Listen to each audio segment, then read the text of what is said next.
এই জায়গাটার নাম কি শিয়াখালা? যখন দাঁতের একটা মোবিলিটি চলে আসে তখন যদি তোমার স্কেলিং করা হয় তখন মোবিলিটি বেড়ে যায়।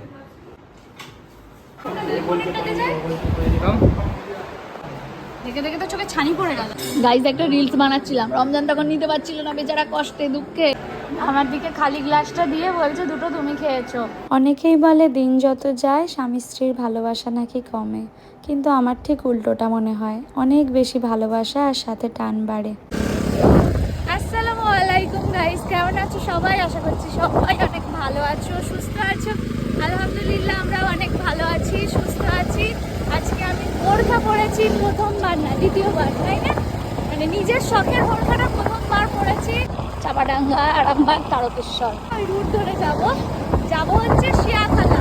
আজকে সকাল থেকে বাড়িতে ব্লগ বানাইনি, ভাবলাম যে বেরিয়ে বানাবো। তো বেরিয়ে কিছুটা চলেও এসেছি, এখন ব্লগ বানাতে স্টার্ট করলাম। রোজই তো ঘর থেকেই শুরু করি, আজকে একটু অন্যরকম হোক না। বেরিয়েছি, আমার হিজাবের সাথে ড্রেস ম্যাচ হয়ে গেছে, দেখতে পাচ্ছ কি? আমি একটা সাদা শার্ট পরে বেরিয়েছিলাম। হ্যাঁ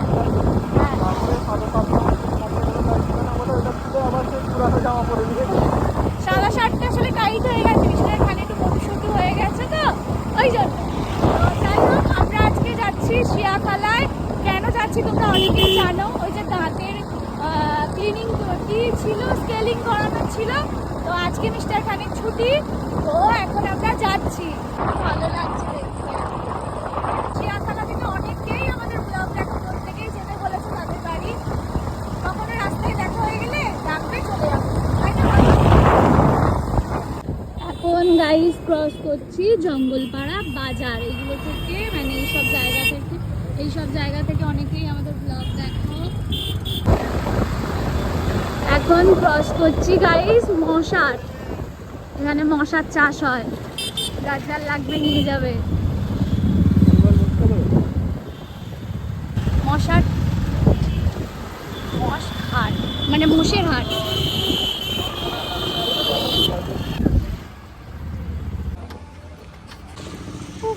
গাইস যেতে যেতে এই জায়গাটার নাম কি শিয়াখালা? না, শিয়াখালা পৌঁছায়নি। মশাটের পরে যেহেতু ঘড়িতে 12টা বাজতে যায় বা বেজেও গেছে, হয়তো কটা বাজে গো দেখো তো?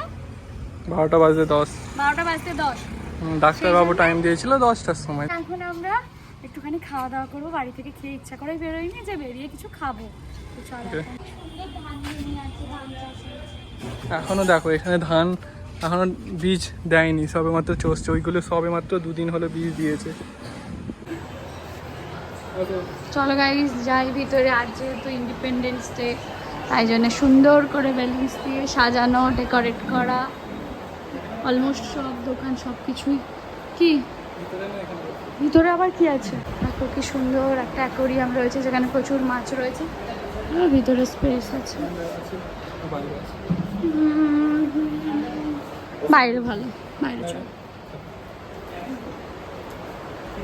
এদিকটা আসো, এদিকটা খালি, ওদিকটায় লোক। হ্যাঁ রাস্তার ধারে বসবে।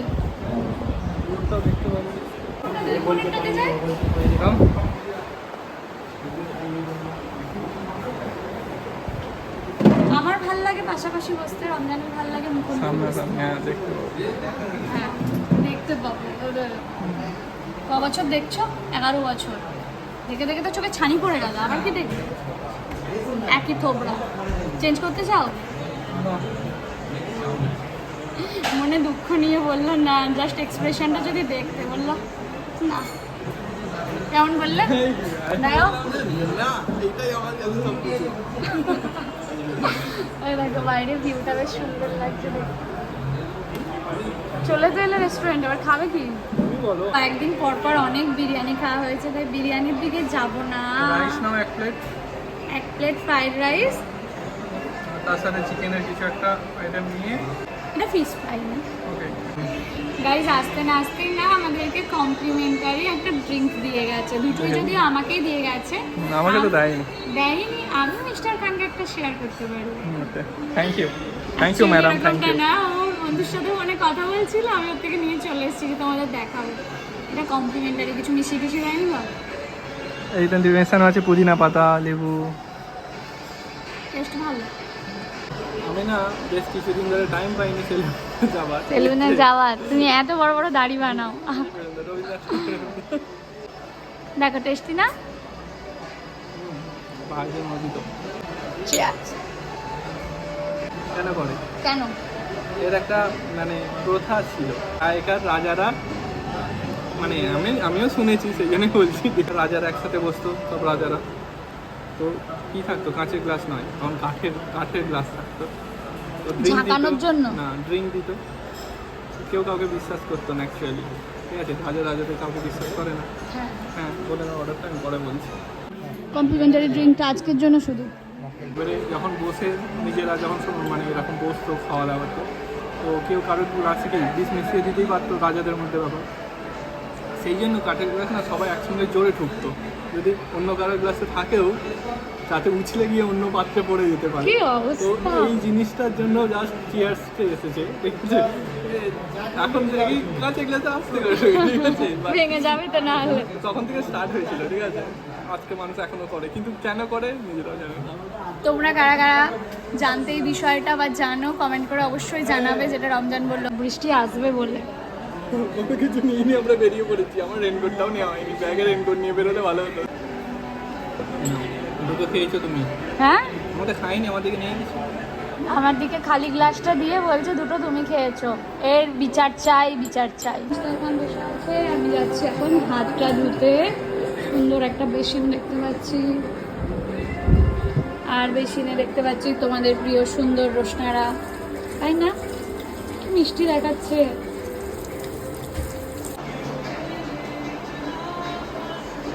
স্টার্টার্স, মেন কোর্স সব একসাথে চলে এসছে। ফ্রাইড রাইস না, আমরা সার্ভ করে নেবো। গাইজ একটা রিলস বানাচ্ছিলাম, রমজান তখন নিতে পারছিল না, বেচারা কষ্টে দুঃখে ভিডিও করতে হচ্ছিল। আর এখন ভিডিও হয়ে যেতে আমি রান্না চালু করে দিচ্ছি। ভিডিও বন্ধ হতে না হতে এখন স্টার্ট করে দিয়েছে। আর ভিডিও চক্করে পড়ে জানো কাসুন্দি দেবে কথা, চিলি সস দিয়ে দিয়েছে। বেশি দিও না, তবে খাবার কোয়ালিটি বেশ ভালো গো, টেস্টি আছে। কেন গাইজ রাইসটা গেলাম, কোনটা ছেড়ে কোনটা খাবো সেটাই ভাবছি। যদিও রাইসটা চিকেন দো পেঁয়াজের সাথে ভালো খাবার। তোমরা অনেকেই বলো দিদি তুমি অনেক লাকি রমজানদার মতো একজন হাজব্যান্ড পেয়ে। আলহামদুলিল্লাহ যে রমজান আমার হাজব্যান্ড, প্রতিটা কাজে বলো, প্রতিটা বিষয়ে বলো, যে আমাকে সব সময় মেন্টাল সাপোর্ট দিয়ে যায়। যখনই আমি কোনো বিষয়ে ভেঙে পড়ি বা ভাবি আর হবে না, তখনই ও আরও জোর দিয়ে বলে না হবে, তুমিই পারবে, চলো একসাথে মিলে করি, সব ঠিক হয়ে যাবে, আমি তো আছি। এই ভরসা দেওয়া কথাগুলো যে কতটা দামি, কোনো টাকার সাথে এগুলোর তুলনা করা যায় না। জানো তো, যে মানুষটা আমাকে সব সময় সব বিষয়ে সাপোর্ট করে চলেছে অনেকগুলো বছর ধরে, আজ যে আমি ব্লগার, আমার পরিবার আমায় যেভাবে সাপোর্ট করেছে, ঠিক রমজানের সাপোর্টটাও কোনো অংশে কম না। ও আমাকে মেন্টালি অনেক সাপোর্ট দিয়েছে, অনেক সময়ই আমার সাথে থেকেছে, আমাকে দূরে থেকেও বুঝিয়েছে যে তুমিই পারবে একদিন অনেক বড় হতে। তো আমার বাবা মা, ভাই বোন, রমজান, এখন রুহি, সবার জন্য আজকে আমি এই জায়গায়, তোমরা তো সবই জানো। কিন্তু এরকম একটা মানুষ যাকে পেয়ে আমি সত্যিই অনেক খুশি। সবাই দোয়া করো যেন অনেক সুস্থ থাকে, ভালো থাকে। বাইরে বৃষ্টিটা থেমে গেছে, বেরোতে হবে। জাস্ট ভিউটা দেখো, দারুণ একটা ভিউ আছে। এরকম ভিউ দেখতে দেখতে আর খাওয়া দাওয়া হচ্ছে মনের মানুষের সাথে। তুমি আমার মনের মানুষ। ওই আমি কেমন ব্লগ বানাই গো, কতটা আমি কেমন কথা বলি গো,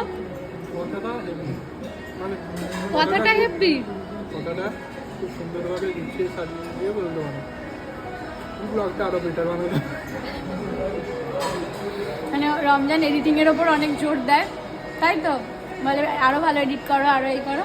খালি আমার কথার জোরে, ভালোবাসার জোরে ব্লগ চলছে, তাই না গাইস বলো? তোমাদের মনের কথা বলি, সাথে নিজের মনের কথাগুলোও শেয়ার করি। আমাদের না বেশিরভাগ যেটা দেখো র ফুটেজ, মানে হ্যাঁ, যেটা হয় সেটাই দেখায়। খুব বেশি সাজানো গোছানো, এটা পরে এটা না সাজাবো কেন গাইস, এটা তো ব্লগ, আর প্রত্যেকের লাইফে আপস অ্যান্ড ডাউনস থাকে। এরকম বলতে বলতে আবার জোরে বৃষ্টি চলে এলো।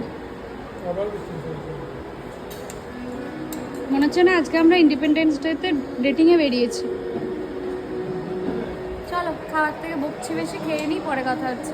এখনো বৃষ্টি হয়েই যাচ্ছে, আর মিস্টার খান বসে বসে আবার রাবড়ি মালাই অর্ডার দিল। তাই তো অ্যাকচুয়ালি আমরা অর্ডার দিতে চাইনি, ওয়েটার দাদা এসে বললো কিছু তো অর্ডার দাও, মানে এরকম একটা কিছু বোঝাতে চাইলো।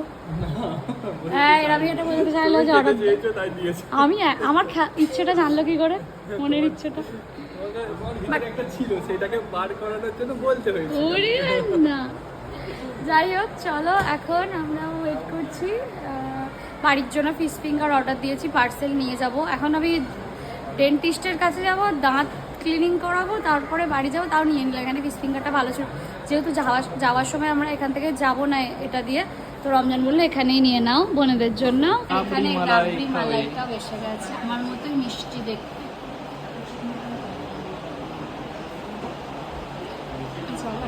না না তুমি খাও, খাও। আচ্ছা, আর কয়েকবার বলবো খেলে খাও, না খেলে দেখেছো গাইস, বললাম আর কয়েকবার বলবো খেলে খাও, না খেলে না খাও বলার আগেই খেয়ে নিয়েছে। মিষ্টি? হ্যাঁ না না এটা আমি খেয়েছি আগে। বললো এরকম, তোমরা কি বুঝলে?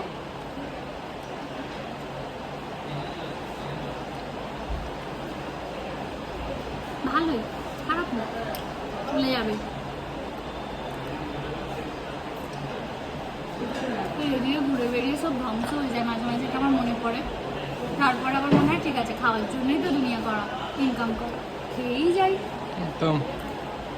যাই থাকবে অঙ্গে তাই যাবে সঙ্গে। আয় সোনাদানাগুলো থাকলেও নিয়ে নেবে না, সব দিয়ে বানাবে আমাকে। কিচ্ছুই যাবে না সঙ্গে। এই যেমন ভাবে সময়গুলো, এই সুন্দর মুহূর্তগুলোই থেকে যাবে। যেমন ভাবে এসেছি সেইভাবেই যেতে হবে, একটা কাফন ছাড়া কিছুই যাবে না। আর বলো না, আমাকে ইমোশনাল করো না একটু। চলো আইসক্রিম যদি মিলে এনজয় করে কিনে আনবো, তো একাই খেয়ে যাচ্ছি। মিষ্টি আইসক্রিম খাওয়া ছেড়ে দিলেও খেতে হবে, বউয়ের সাথে বেরোলে সব কিছু নিয়ম ভাঙতে কি হবে। দেওয়া থাকে বলেছি? হুম, কি দেওয়া থাকে? রাবড়ি আর মালাই। এতে কি থাকে? ও এটাতে কি থাকে তুমি তো বলো, কি অয়েল যেন একটা বলো, কি হয়? Palm oil. একদম। তাও তো আমরা রোজ খাই, সবচেয়ে বেশি আমরাই খাই, তাদের খাও। আইসক্রিম জিনিসটা বাচ্চাদেরও বেশি দেওয়া উচিত নয়, বড়রা তো খাওয়া উচিত নয়, বাচ্চাদের বিশেষ করে। বাচ্চারা আইসক্রিম খেতে সবচেয়ে বেশি ভালোবাসে। মানে সে তো অবশ্যই, বাচ্চাদের আইসক্রিম খাওয়ানো উচিত নয়, বিশেষ করে যে আইসক্রিমে পাম অয়েল থাকে। ভেজিটেবল অয়েল লেখা থাকে, তো দেখে নেওয়া উচিত। Guys, নিয়ে ব্যাগের মধ্যে ঢুকে গেছে। হ্যাঁ ব্যাগে ঢুকে গেছে, এই জন্যই হচ্ছে ব্যাগের প্রয়োজন পড়ে। একটা রিলস বানাবো বলে ওইটা ভাইকে ডেকে নিয়ে এলাম ভিতর থেকে, যে আসো আমি তো ভিডিও করে দেবে। তো যাই হোক দেরি করাবো না, ওদের কাজ আছে। মেয়েরা আমরা এখনো শেফও নয়, স্বাধীনও নয়, আমরাও যেন একদিন ছেলেদের মতোই একই রকমভাবে স্বাধীনতা পাই। সেই জন্য আমাদের সবাইকে একসাথে চেষ্টা করতে হবে। একদম বাইরে বেরিয়ে যেন সেফ ফিল করতে হয়, আমাদের বাবা মায়েরা যেন আমাদের জন্য চিন্তা না করে, এরকম একটা দিন আনতে হবে সবাই মিলে একসাথে জোট বেঁধে। গাইস এখান থেকে একটা এমন স্মেল বেরোচ্ছে জানো, আমি সেই ছোটবেলায় গ্রামের বাড়ি যখন যেতাম এইরকম একটা স্মেল পেতাম। বহুদিন পর একটা গ্রামীণ অন্যরকম স্মেল, জমির পাশ দিয়ে পচা, মানে এটা ওই পচা বাজে স্মেলটা না, এটা একটা অন্যরকম স্মেল, বোঝাতে পারবো না, খুব ভালো লাগে। চলো এখন আমরা যাচ্ছি শিয়াখালায়, তোমাদের কতবার আর এক কথা বলবো, তোমরাও বোর হয়ে যাবে। চলো গিয়ে কথা হচ্ছে। কাছেই চলে এলাম, রমজান এখন রিসেপশনে কথা বলছে, ডাক্তারবাবু এখন ঘুরে ঘুরে ডাক্তারবাবুর চেম্বারটা দেখাচ্ছে।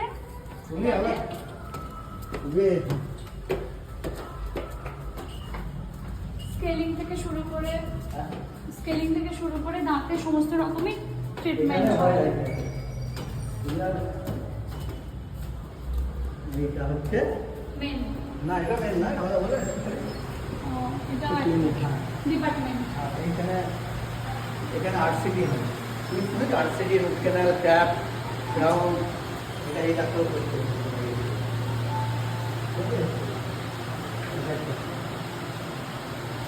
বুঝতে পারলে? দাঁতটাই তো সব কিছু, তাই না গাইস বলো, নাহলে এত টেস্টি টেস্টি খাবারগুলো খাবো কি করে?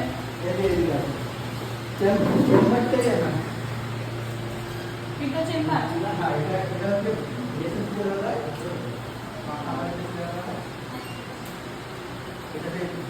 লাগানো হয় না, হ্যাঁ। সেই লাগবে রাখা যাচ্ছে। দাঁতের যত রকমের সমস্যা আছে সব কিছু সমাধান এখানে। আমার ব্লগে আপনাকে অনেকেই চেনে, আগে দিন গিয়েছিলাম আপনার কাছে, আমাকে কেউ বলে আমার, হ্যাঁ অনেকেই চেনে। Root canal, town bridge. আচ্ছা আচ্ছা। গাইজ ডাক্তারবাবু ঘুরিয়ে ঘুরিয়ে সবটা দেখালেন। ভালো লাগে যখন নিজের কাজের জন্য সবাই এতটা ভালোবাসা দেয়, সম্মান দেয়, ভালো লাগে অনেক। তো এখন একজনের হচ্ছে স্কেলিং, তার হয়ে গেলে আমারটা হবে। যখন দাঁতের একটা মোবিলিটি চলে আসে তখন যদি তোমার স্কেলিং করা হয় তখন মোবিলিটি বেড়ে যায়, কিন্তু আর্লি স্টেজে স্কেলিং করলে মোবিলিটি আসে না, বরং আরো শক্ত হয়ে যায়। এটা একজন আমরা কমেন্ট করেছিল যে স্কেলিং করলে দাঁত নড়ে যায়। তাদের ক্ষেত্রে হয় কি, মানে হয়তো অনেক দেরিতে স্কেলিং করছে, আচ্ছা, তখন আমাদের অলরেডি একটা মোবিলিটি এসে গেছে, হয়তো তার হয়তো সেকেন্ড ডিগ্রি মোবিলিটি আছে, তখন স্কেলিং করলে আরো দাঁতটা তখন বেশি হয়। আচ্ছা, এখন কোনো ব্যাপার নেই। তোমার কোন স্টেজে স্কেলিং করবে সেটা তার ব্যাপার না। আচ্ছা, বুঝতে পারলে তো? এখানে এটা হ্যাঁ। বসবো। বসেন। বেশি হাগর মাথা।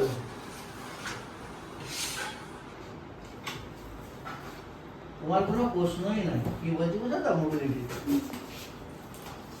ও ঠিকই বলেছে, যে বলেছে সে মানে অনেক দেরিতে গেছে। হ্যাঁ, ওর ফ্যামিলির কোনো গার্জিয়ান বা কেউ হবে হয়তো, হয়তো বয়স্ক পেশেন্ট। বয়স্ক পেশেন্ট। বলো কেমন লাগছে? হ্যাঁ, দারুণ লাগছে। ব্যথা লাগেনি, কিন্তু কয়েকটা জায়গা ভীষণ সেনসিটিভ, মানে কিরকম একটা অস্বস্তি মতো হচ্ছিল। ব্যথা করে না, কিন্তু গা হাত কিরকম স্পিস করে। আর আমি তো এমনি এসব ব্যাপারে খুবই ভীতু, নার্ভাস। আর ওর দিদি খুব ভালোভাবে করে দিয়েছেন। দাঁতগুলো আছে তো? হ্যাঁ, সব কটাই আছে। যাই হোক, এটা কি একবার করলে আবার করতে হয়? 1 year 2 year ফলো আপ, মানে 2 year অন্তর ফলো আপ করতে পারেন, তাহলে এই যে ক্যালকুলাস গুলো জমছে, স্টেন, এগুলো হবে না। এই যে এটা রেসিস্ট দাঁতের উপর কোনো এফেক্ট পড়ে, মাড়ির উপর? দাঁত শক্ত থাকে আরো বেশি, আরো দিন লংগেভিটি বাড়ে, ঠিক আছে? তো সবাই করতে পারে। হ্যাঁ, সবাই মানে যাদের সত্যি ডিপোজিশন আছে, লাইক ক্যালকুলাস, স্টেন এগুলো আছে, তারাই কিন্তু করতে পারে। এমনি নর্মাল টুথে দরকার নেই, ঠিক আছে? ব্লিডিং হয়, যাদের হ্যালিটোসিস হয়, মানে দাঁত থেকে গন্ধ বেরোয়, মুখ থেকে। তোমার হচ্ছিল না ব্লিডিং মাঝে? হ্যাঁ, ব্লিডিং হচ্ছিল তো মাঝে। Infection এটা কোনো সাইড এফেক্ট আছে? না, সাইড এফেক্ট তাহলে তোমাদের যদি কারোর প্রবলেম থাকে, আর না, আমি 10 দিন পরে বলবো, যদি দাঁতগুলো সব ঠিকঠাক থাকে তারপর পরে বলবো যে করো। এমনিতে কোনো সমস্যা নেই, কিন্তু বেশ একটু নার্ভাসনেস কাজ করে যে কোনো এসব ডাক্তার, মেশিন দেখলেই স্বাভাবিক ভয় পাওয়াটা। এবার আমি উঠতে পারি? 1 মিনিট এটা সরিয়ে নেওয়া হোক। আর নেক্সট ডে করা হচ্ছে দাঁতের। চলো, হয়ে গেছে ফাইনালি সমস্ত কিছু। এবার ডাক্তারবাবু ক্যান্টিনটা একটু দেখাতে নিয়ে যাচ্ছে। এখানে যারা ডাক্তার রয়েছেন তারা এখানে খাওয়া দাওয়া করেন। স্পেসটা অনেকটাই বড়। ডাক্তারবাবুর বিহেভিয়ার খুব ভালো। অ্যাকচুয়ালি আমার সাথে সবাই মোটামুটি ভালোভাবেই কথা বলে, ভালোবাসে। তো চলো, হয়ে গেছে। এবার আমরা একটা স্পেশাল জায়গার দিকে যাচ্ছি, সেখান থেকেও তোমরা অনেকেই আমার ব্লগ দেখো। ডাক্তারবাবু বললেন ডাক্তারবাবু ফ্যামিলি মেম্বার্সরাও এখন আমার ব্লগ দেখতে শুরু করেছে, এখনও হয়তো দেখছে ডাক্তারবাবু ব্লগ। তো ভালো লাগে যখন সবাই এভাবে সাপোর্ট করো, ভালোবাসা দাও। চলো, এখন আমরা কোথায় যাচ্ছি একটু এগোই, তারপর বলছি। কেউ কি গাইস এখান থেকে ব্লগ দেখো, কমেন্ট করবে। জবতাজপুর, কত নতুন নতুন জায়গায় আমরা যাই বলো। না, ওরা কাছে নতুন নয়, আমার কাছে নতুন, আমি এদিকে প্রথম আসছি। এই ফুরফুরা শরীফ, আই লাভ ফুরফুরা শরীফ। দেখতেই যখন পেলে তাহলে বুঝতেই পারছো আমরা এখন কোন রাস্তায় রয়েছি। ফুরফুরা শরীফের রাস্তায় রয়েছি, আর এই দিক দিয়েই ফিরবো আমরা। তো চলো, অনেকের কাছেই ফুরফুরা শরীফ অনেক কাছের পছন্দের জায়গা।